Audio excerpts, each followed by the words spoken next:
Bismillahirrahmanirrahim. Assalamualaikum warahmatullahi wabarakatuh. Selamat pagi, selamat siang, selamat sore, bahkan selamat malam saya ucapkan kepada seluruh mahasiswa STAI Asidikiyah. Semoga kalian semua dalam keadaan sehat walafiat. Amin. Pada pertemuan yang kedua ini kita dipertemukan di kelas daring, yaitu kita berada di rumah masing-masing untuk melaksanakan kuliah pertemuan yang kedua, khususnya Prodi Ekonomi Syariah. Dalam mata kuliah pengantar studi Islam, kali ini di pertemuan yang kedua kita akan membahas tentang pengertian studi Islam, tujuan studi Islam, dan sasaran studi Islam. Nah, kita lanjutkan ya. Pendahuluan dulu. Di muka bumi ini pada hakikatnya manusia itu agama terbentuk berdasarkan wahyu dan tafsir terhadap wahyu.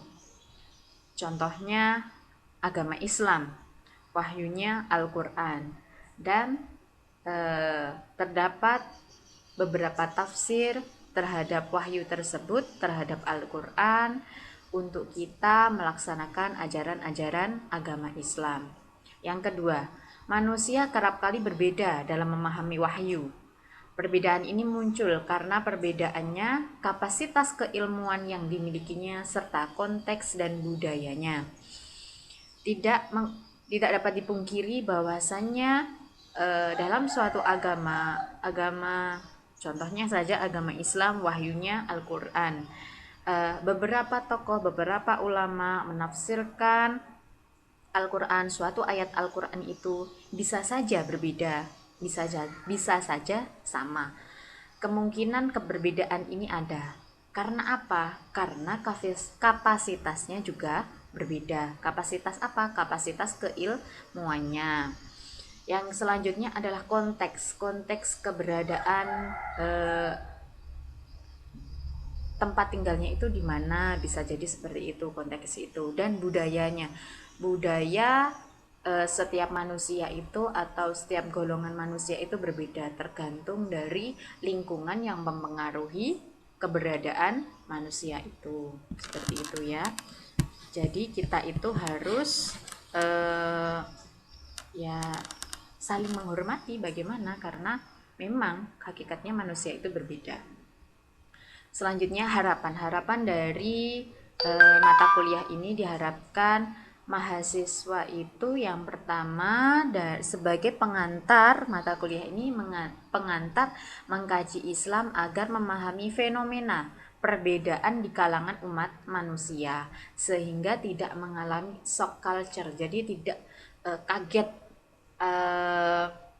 ketika kita awalnya tempat tinggalnya di mana, terus kita berpindah tempat, nanti budayanya, culture-nya itu berbeda walaupun agamanya sama. Kemungkinan terdapat suatu budaya yang berbeda lah, kayak gitu. Jadi kita tidak kaget kalau kita menemui hal-hal yang berbeda dengan kita, seperti itu. Yang selanjutnya, mengkaji Islam secara teologis normatif dengan mengkajinya secara ilmiah di perguruan tinggi. Nah, adanya Islam itu kita kaji dengan secara ilmiah berdasarkan data-data yang objektif, seperti itu. Selanjutnya, mahasiswa dapat bersikap arif dalam menghadapi perbedaan model keagamaan yang terjadi di masyarakat dan tidak menampilkan Islam yang kaku atau dapat menerima model pemahaman yang berbeda. Jadi setelah belajar ini nanti mahasiswa semua diharapkan menjadi sosok muslim yang tidak kaku, dapat menerima model pemahaman yang berbeda. Ya, menerima itu maksudnya kita saling menghormati, toleransi, sadar bahwasanya kita itu berbeda, kayak gitu. Tidak bisa kita itu berharap semua orang itu pemikirannya sama dengan kita, ya, karena manusia memang diciptakan dalam keadaan yang berbeda-beda. Kita sadar itu.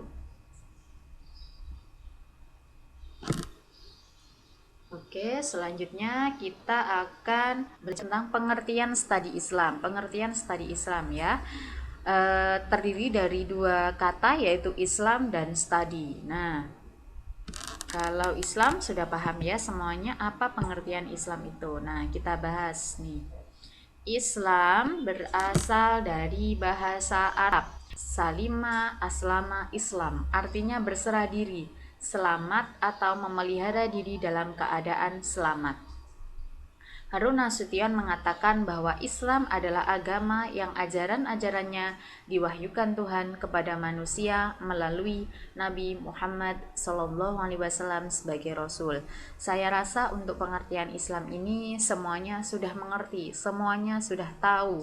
Tinggal bagaimana kita mengamalkan ajaran-ajaran Islamnya. Nah, apa yang terkandung di dalam Islam, ajaran-ajarannya itulah yang nantinya kita akan membahas atau yang kita akan bahas.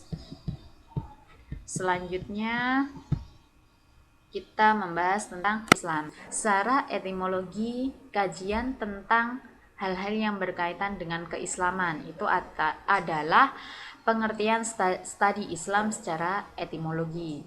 Sedangkan studi Islam secara terminologi dapat diartikan kajian secara sistematis dan terpadu untuk mengetahui, memahami, dan menganalisis secara mendalam hal-hal yang berkaitan dengan agama Islam, baik yang menyangkut sumber-sumber ajaran Islam, pokok-pokok ajaran Islam, sejarah Islam, maupun pelaksanaan dalam kehidupan. Nah, inilah pelaksanaan kehidupan. Kadang-kadang ini yang sering terlupakan. Kita sudah tahu Islam itu seperti apa, tapi dalam menjalaninya itu yang kerap kita masih kurang. Nah, nanti setelah belajar studi Islam ini, pengantar studi Islam ini, diharapkan mahasiswa dapat mencapai tujuan-tujuannya. Di antaranya ini, tujuan studi Islam itu apa? Pertama, pelajari secara mendalam hakikat agama Islam. Hakikat agama Islam itu seperti apa? Nanti kita akan membahasnya satu persatu. Selanjutnya, mempelajari secara mendalam pokok-pokok isi ajaran Islam. Yang ketiga, mempelajari secara mendalam sumber dasar ajaran Islam. Dan yang keempat, mempelajari secara mendalam prinsip-prinsip dan nilai dasar ajaran agama Islam. Nanti semuanya ini, keempatnya ini insya Allah kita akan membahasnya dalam pertemuan demi pertemuan selama satu semester ini. Oke, selanjutnya yaitu sasaran studi Islam. Sasaran agamaan, yaitu yang pertama ya, sasaran keagamaan, yang kedua sasaran keilmuan. Jadi sasaran studi Islam itu ada dua. Yang pertama adalah keagamaan, yaitu wacana keagamaan dapat ditransformasikan secara baik dan menjadikan landasan kehidupan dalam berperilaku tanpa melepaskan kerangka normatif. Jadi wacana keagamaan itu ditransformasikan secara baik agar kita dapat menjalankan ajaran-ajaran agama tadi, namun perilaku kita tidak lepas dari kerangka normatif. Selanjutnya, sasaran keilmuan dalam studi Islam. Kerangka pemikiran ilmiah ditarik dalam konteks keislaman dengan tetap mengarahkan kepada kajian yang bersifat objektif. Jadi, kalau kita meneliti tentang keagamaan, tetap ditarik dalam konteks keislaman, namun mengarah ke hal-hal yang objektif. Kita menelitinya itu dalam bersifat objektif. Jadi memadupadankan antara keagamaan dan keilmuan itu agar kita dapat mengkaji Islam itu secara objektif. Tuh. Saya harapkan dengan adanya mata kuliah ini kita tidak menjadi seorang Islam yang kaku, tetapi menjadi seorang muslim yang terbuka terhadap perbedaan. Kita sadari khususnya di Indonesia ini keberagaman itu sangatlah banyak sekali karena kita sudah terdiri dari berbagai pulau, kita terdiri dari berbagai suku, budaya yang otomatis walaupun agama Islamnya itu sama-sama agama Islam, mungkin dari latar belakang yang berbeda itu dapat menghasilkan suatu wacana yang berbeda pula. Nah, dari adanya wacana itu kita nanti diharapkan bisa menganalisisnya, bisa mempelajarinya dengan cara yang objektif, ditarik lagi seperti yang sudah saya katakan tadi dalam hal keilmuan. Seperti itu. Mungkin itu yang bisa saya sampaikan untuk di pertemuan yang kedua ini. Semoga apa yang saya sampaikan dapat bermanfaat. Nah, ini cukup sekian yang ada di video. Selanjutnya diskusi, pertanyaan saya buka selebar-lebarnya di grup WA maupun di grup Telegram kelas kita. Semoga bermanfaat. Sekian saya akhiri. Wassalamualaikum warahmatullahi wabarakatuh.